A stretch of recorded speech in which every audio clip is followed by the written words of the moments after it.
जिसकी मां की बुद्धि इतनी कुटिल हो तो उसके पुत्र की बुद्धि कुटिल क्यों नहीं हो सकती? जिस तरह एक सिंह हिरणों के झुंड को कुचल देता है, उसी तरह मैं उसकी चतुरंगनी सेना का नाश कर दूंगा। तभी ये मेरा धनुष धारण करना सार्थक होगा। मैं भरत को जीता नहीं छोड़ूंगा।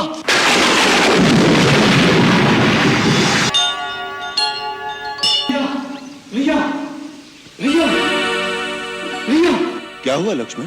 आ गया, अपने साथ सेना भी लाया। इन फूलों को छोड़िए भैया, शस्त्र उठाने का समय आ गया है।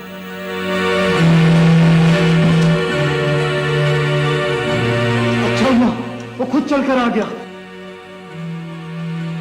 आज मैं उसे जीता नहीं छोड़ूंगा। क्या बात है लक्ष्मण, कौन आ गया? आपका चहेता भरत। क्या भरत आया है? कहाँ है? चित्रकूट तक आ गया है। मुझे वन में भील और कौल मित्रों ने आकर कहा, अयोध्या का राजा भरत अपनी चतुरंगी सेना के साथ चित्रकूट आ रहा है। मैंने स्वयं पेड़ पर चढ़कर देखा तो मुझे सच सेना दिखाई दी। अपनी सूर्य पताका लहरा रही थी, साथ में घोड़े और हाथी भी थे। इसका अर्थ है वो अपनी पूरी शक्ति के साथ आक्रमण करने आ रहा है। आक्रमण किस पर? आप पर। और किस पर?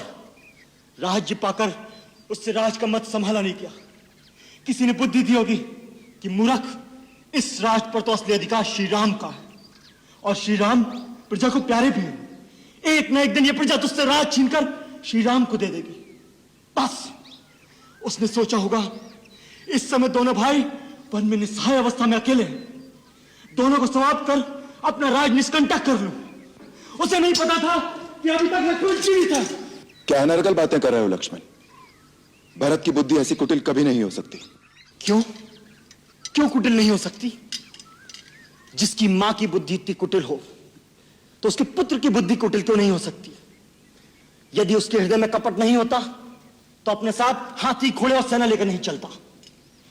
भैया, भरत आपकी दृष्टि में एक साधु पुरुष हो सकता है, लेकिन राजमत पाने के बाद राज का मत किसी से सहा नहीं जाता। अरे मानव तो क्या, इंद्र जैसे देवता भी राजमत के नशे में चूर होकर उचित और अनुचित भूल जाते हैं। आज राज शक्ति के नशे ने भरत को अंधा कर दिया है। वो आपको निस्सहाय और बेसहारा समझकर आपकी हत्या करने आ रहा है। नहीं लक्ष्मण, नहीं। आपको मेरी सौगंध है भैया, आज मुझे मत रोकिएगा। मैं आपके चरणों की शपथ खाता हूं, यदि मैंने क्षत्रिय कुल में जन्म लिया है और मैं सच्चा रघुवंशी हूं तो आज वे दोनों रणक्षेत्र में मेरे हाथों मारे जाएंगे। जिस तरह एक सिंह हिरणों के झुंड को कुचल देता है, उसी तरह मैं उसकी चतुरंगनी सेना का नाश कर दूंगा। तभी यह मेरा धनुष धारण करना सार्थक होगा। भैया, यदि आज भगवान शंकर भी उसकी सहायता के लिए आ जाएं, तो मुझे राम की दुहाई है, मैं भरत को जीता नहीं छोड़ूंगा।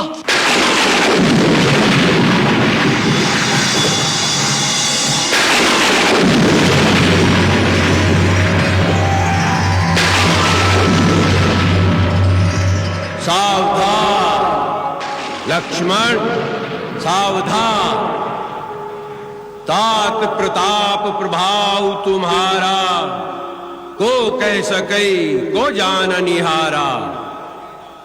तुमने भरत को मारने की जो प्रतिज्ञा की है उसे तुम निश्चय ही पूरा कर सकते हो, किंतु वेदों और विद्वानों का कहना है कि मनुष्य को कोई भी ऐसा कठोर कर्म करने से पहले उसके उचित या अनुचित होने पर विचार अवश्य कर लेना चाहिए।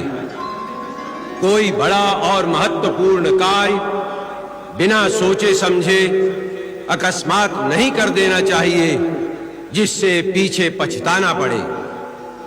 इसलिए उचित अथवा अनुचित की बात सोचकर और इसका परिणाम क्या हो सकता है, इसका विचार करके ही युद्ध के लिए धनुष उठाओ, क्योंकि युद्ध में सर्वदा हानि अधिक होती है, लाभ कम होता है।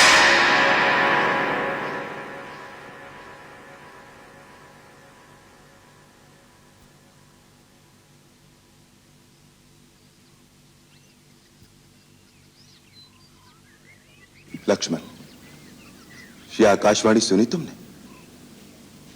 जो उचित और अनुचित का भली भांति विचार किए बिना किसी काम को जल्दी में करते हैं, वो पीछे पछताते हैं। मुझे तुम्हारी वीरता पर और तुम्हारे पराक्रम पर किंचित भी संदेह नहीं है।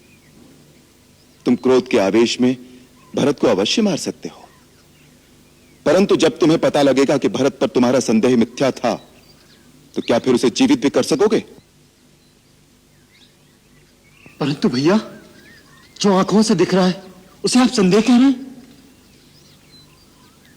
कभी कभी आंखों से देखा हुआ भी सत्य नहीं होता। राजपद का प्रमाद साधारण मानव को हो सकता है, इंद्र जैसे देवता को भी हो सकता है, परंतु भरत का स्थान देवताओं से भी ऊंचा है। वो एक महामानव के रूप में महानता की परिसीमा है।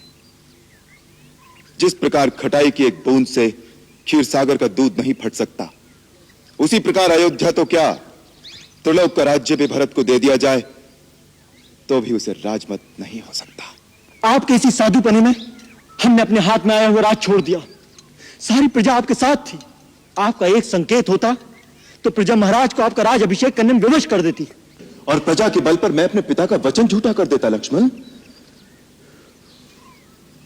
पिता और पुत्र का नाता प्रजा के मतामत से निर्धारित नहीं होता। इसी प्रकार भाई और भाई के बीच फैसले तलवार से नहीं किए जाते। भरत को मारकर जिस राज्य की तुम कल्पना कर रहे हो, तनिक सोचो कि उसका परिणाम क्या होगा। यदि अपने भाई ही ना रहें तो राज्य के सुख भोग में क्या आनंद मिलेगा। यदि मेरे सुख में तुम तीनों भाइयों का भाग ना हो तो वो सुख मेरे लिए विष के समान है। और यदि तुम्हें राज्य की लालसा है तो मैं तुम्हारी शपथ खाकर कहता हूं लक्ष्मण, मेरे एक संकेत मात्र से भरत वो राज्य तुम्हें दे देगा। नहीं भैया नहीं, मुझे राज की अभिलाषा नहीं। परंतु यदि भरत के मन में पाप हुआ तो, यदि उसने प्रहार किया तो उसी को प्रहार करने दो। वो हमारा राजा है। हम अपने राजा के सामने शस्त्र नहीं उठाए।